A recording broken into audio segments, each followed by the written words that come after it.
आपके पास धन है तो आप भाग्यशाली हो। धन के साथ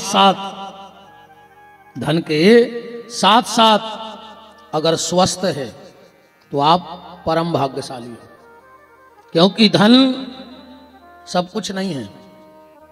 अगर शरीर स्वस्थ नहीं है तो धन का क्या करोगे? कई बार लोगों के पास धन बहुत होता है पर शरीर स्वस्थ नहीं होता है, तो उस धन का कोई मतलब नहीं है। अगर धन है तो आप भाग्यशाली हो। धन के साथ अगर स्वस्थ है तो आप परम भाग्यशाली हो, और स्वस्थ के साथ अगर आपके घर में धर्म है तो आप महाभाग्यशाली हो। फिर आपसे बड़ा भाग्यशाली दुनिया में कोई नहीं है। क्योंकि अक्सर करके जब आदमी के यहाँ धन बढ़ता है तो दो चीजें उसके घर की खत्म हो जाती हैं। एक शांति, उसके घर में शांति नहीं रहती पैसे आने के बाद, और दूसरा धर्म, फिर वो धर्म को नहीं पहचानता। और भगवान बार बार संकेत भी करते हैं, और जब धन अधिक होने पर तुम धर्म के मार्ग से विचलित हो जाते हो तो रावण जैसे धनवानों के घर में भी आग लग जाती है और सब जल करके राख हो जाता है। तो धन है तो भाग्यशाली, स्वस्थ हो तो परम भाग्यशाली, और इन दोनों के साथ साथ अगर आपके घर में धर्म है, मानवता है, सज्जनता है, व्यवहारिकता है, तो समझना कि फिर आप महाभाग्यशाली हो। और इन तीनों की सुरक्षा, धन की, शरीर की और धर्म की, इन तीनों का सुरक्षित करने का एक ही तरीका है, और वो है भगवत भजन, भगवान का नाम। इतना नाम जपो कि वो नाम ही तुम पे कृपा करने के लिए विवश हो जाए, क्योंकि दूसरा कोई साधन नहीं नाम जप के अलावा। और जब नाम जप अधिक होगा तो सारे संकट भगवान अपने आप तुम्हारे दूर कर देंगे। देखो, मरण को अगर सुंदर बनाना है तो भगवान का स्मरण तो करना ही पड़ेगा। अगर स्मरण नहीं करोगे तो मरण दुखदाई हो जाएगा। इसलिए अपने मरण को सुंदर बनाने के लिए भगवान का स्मरण करो, भगवान का नाम लेते रहो, और इतनी तन्मयता से नाम लो कि ठाकुर जी तुम्हारे बन जाए। ठाकुर जी को अपना बनाना है ना।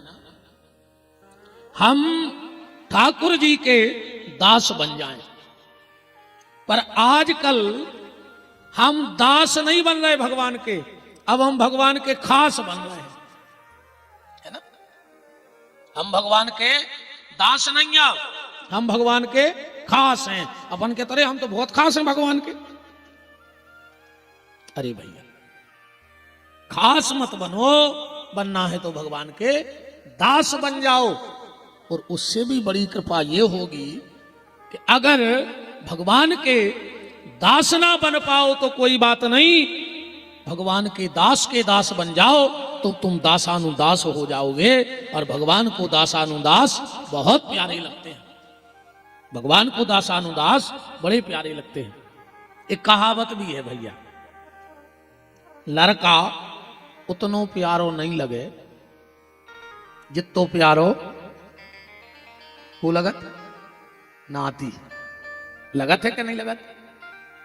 उतना प्यारा बेटा नहीं लगता।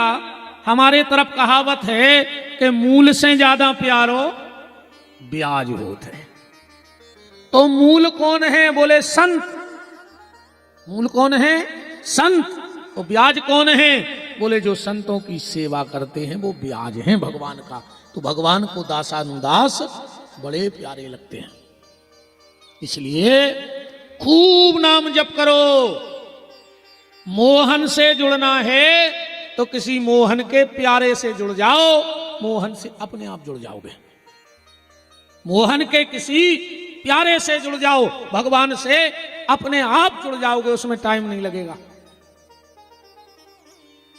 पर बात तो घूम फिर के वहीं आएगी कि नाम जप करो, नाम लेते रहो, जैसे बने वैसे लेते रहो। एक गांव में एक बाबा जी हते, बाबा जी कहें सीताराम तो गांव भर के कहें राधे श्याम, तो बाबा जी चेंगे। पहले तो गांव के बाल बच्चे मजा लेने लगे बाबा जी के। बाबा जी जहां हो निकलें 10-20 बाल बच्चे पीछे पीछे, बाबा जी राधे श्याम, बाबा जी कहें चुप रह सीताराम कहो। अब बाबा जी डंडा लाए रे तना दूर तक उन बच्चों को भगा भी आवे, बाल बच्चों को मजा आने लगो, पूरे गांव के राधे श्याम करने लगे।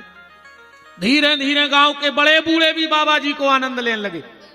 बाबा जी जाहो निकले, बाबा जी राधे श्याम, बाबा जी के मैं सीताराम कहो ना हम मोटोर दे। धीरे धीरे गांव की महिलाएं बाबा जी को आनंद लेने लगी। अच्छा, बाबा जी भी दिन में 4-6 बार गांव के चक्कर लगावे। उस गांव में एक संत जी पधारे, गांव के 4-6 बुजुर्ग लोग गए, बोले महाराज एक बात बताओ, राधे श्याम में और सीताराम में का अंतर है?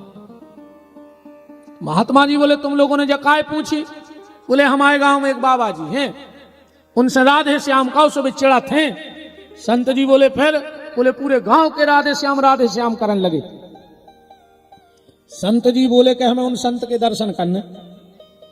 संत जी के पास गए और बोले महाराज धन्य है तुम्हें, तुमने कम से कम पूरे गांव को भजन करवो तो सिखा दो। गांव के जा जानत है कि तुम चिड़त हो, पर तुम चिड़त नहीं हो। तुम्हें चिड़ावे के चक्कर में लोग भगवान को नाम तो लेने लगे कम से कम। तो जैसे बने तैसे अपने राम का नाम लो, यही नाम अंत में तुम्हारे काम आने वाला है, दूसरा और कोई काम आने वाला नहीं है। कि जिन संपत्ति पाए न दान दियो, तिनको कहिए तू धनी न धनी।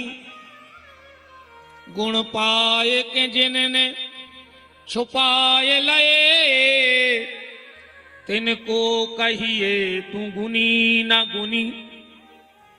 जिनके सुत हरि के भक्त नहीं, तिनको कहिए तू जनी न जनी। और जिनकी न बनी रघुनंदन सो, तिनकी काहू सो बनी न बनी। जिनकी भगवान से नहीं बनी, उसकी किसी से नहीं बन सकती है।